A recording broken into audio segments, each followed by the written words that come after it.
Here's my final patch notes rundown for 9.08. We're going to start off with the Asian updates. So as you've mastered Gekko's utility since his last buff in patch 7.12, we've noticed that his core play pattern of using and reclaiming his buddies has little to no downside. Dizzy and Wingman are each getting improvements to their overall reliability to reduce cases where you hit or see them, target and debuff an enemy, only to find that enemy is unaffected. And Dizzy is in a healthy state in terms of how often you successfully engage in its shooting counterplay, but we feel that Dizzy holds space and angles for too long. So that's just like the gist of this, the gist of the changes. So globules reduce time in the world from 20 seconds to 15 seconds, reclaim time increased from 1 second to 1.5 seconds. So I don't think this changes a whole lot, if I'm honest. I think majority of the time you're not reclaiming your globules, like you're not reclaiming Dizzy or Wingman or Thrash in the upper end of this 20 seconds. The only one that you might be reclaiming late is Thrash. So Thrash might be the one affected by this the most. I don't think Dizzy and Wingman, Dizzy probably not very much. I don't think Wingman massively either. Wingman is half and half because sometimes you might plant in a position where you can't necessarily get to very easily. Dizzy, generally, you can put it in positions where you can get to it quite easily. Generally, not always.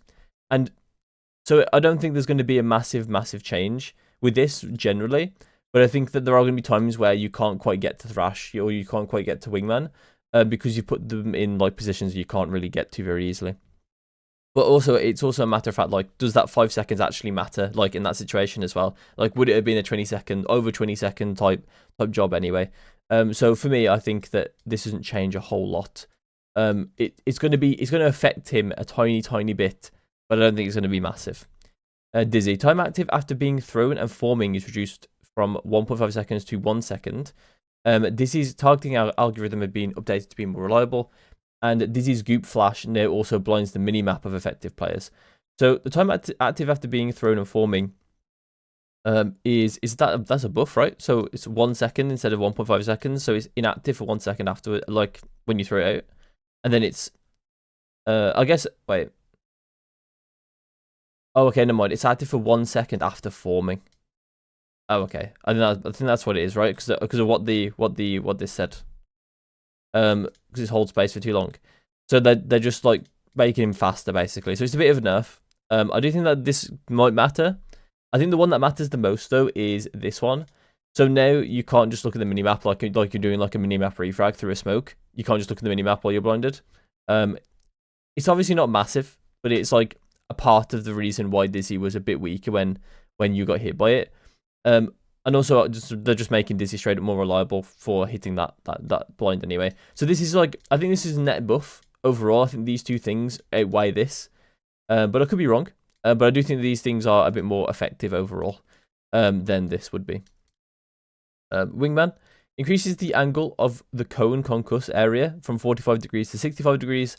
When Wingman turns into a globule after planting the spike, there are unique visuals. Okay, so this maybe just help with clarity a tiny bit with, I don't know, maybe the enemy. I'm not sure if it really matters because they would probably know that you're planting the spike anyway.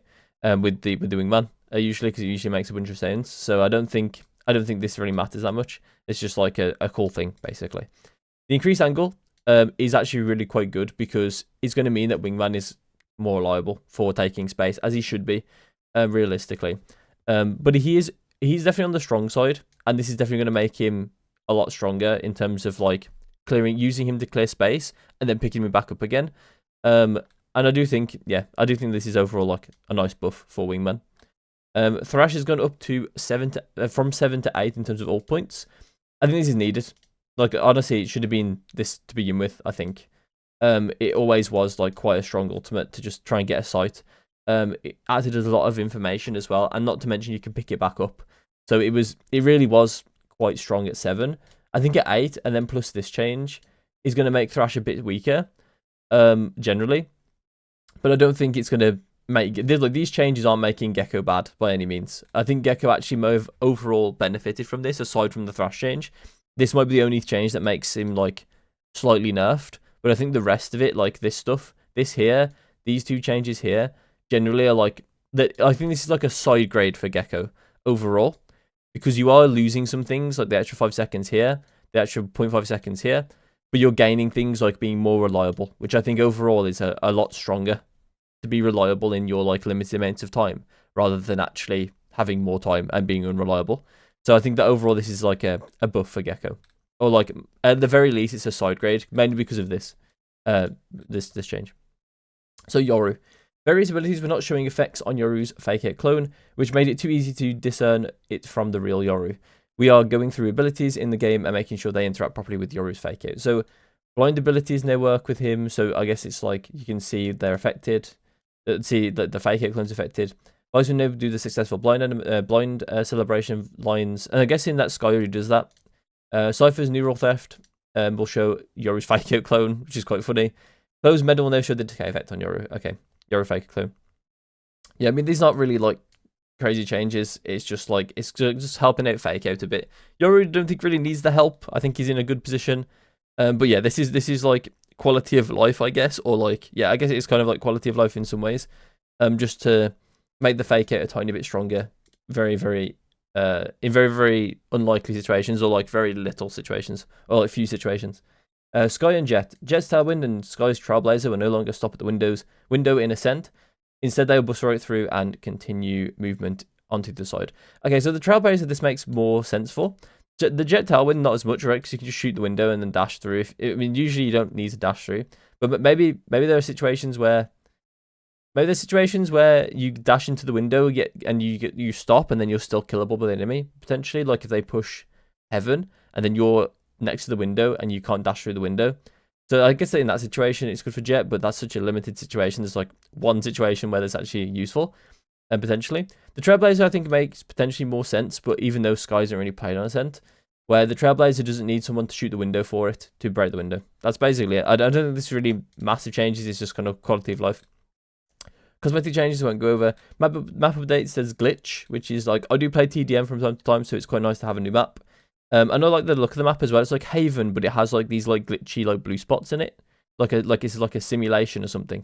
I think it's pretty cool. Map rotations. Pearl and Split are back in competitive queue, while Icebox and Lotus are out.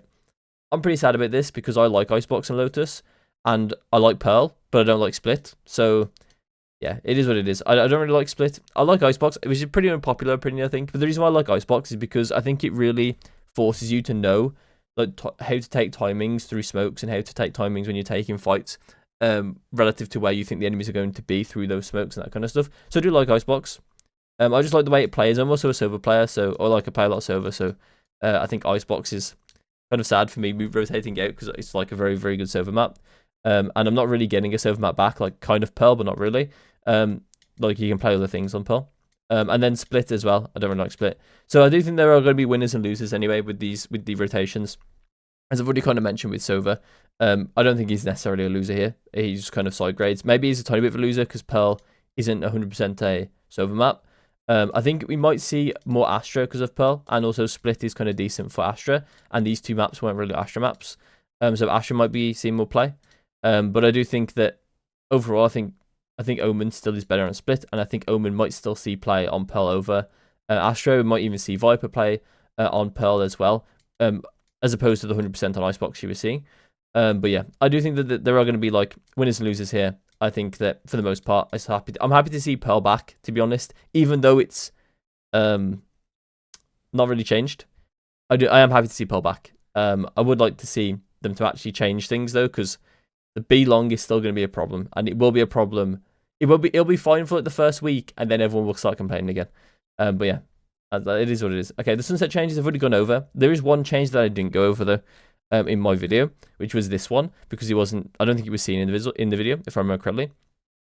But yeah, they did this, made it longer. So what actually happens is there's two. Actually, maybe I did go over this, but there's two elevations here. So they can't just like swing into this and expect there to be like one up top, one below. It's like 1, 2, 3 now. So it's harder to pre-aim this angle. It's also slightly harder to push into main, like to push not into main, into CT, into Boba, because someone could be sitting here, and that's a really bad angle for you if you want to push into here, basically. So it's a bit more of a risk to push into Boba, I think, if you know that someone could be up there. And that's kind of it, I think. There's a bug fix for the spike on Abyss. There's Premier updates, which I won't go over, and that's bug fixes. I don't think that matters. No, it doesn't matter. Okay, so that's it for the patch. I think overall this patch is pretty fine. It's not really a massive patch. It's just kind of looking at Gekko, trying to rebalance him a bit. And I think that's a good change. I think they might do some more drastic things if he ends up being still too popular. I do think he will. I think he's still in a fine position. He's going to be more reliable overall. So I think he's going to be in a fine position, and I think they will do further changes to maybe take him slightly back out the meta tiny bit on some maps. But yeah, for the most part, I think that he's fine. And that's it for my patch notes rundown. If you enjoyed, then please leave a like and comment what you think about the patch, and I'll see you in my next one.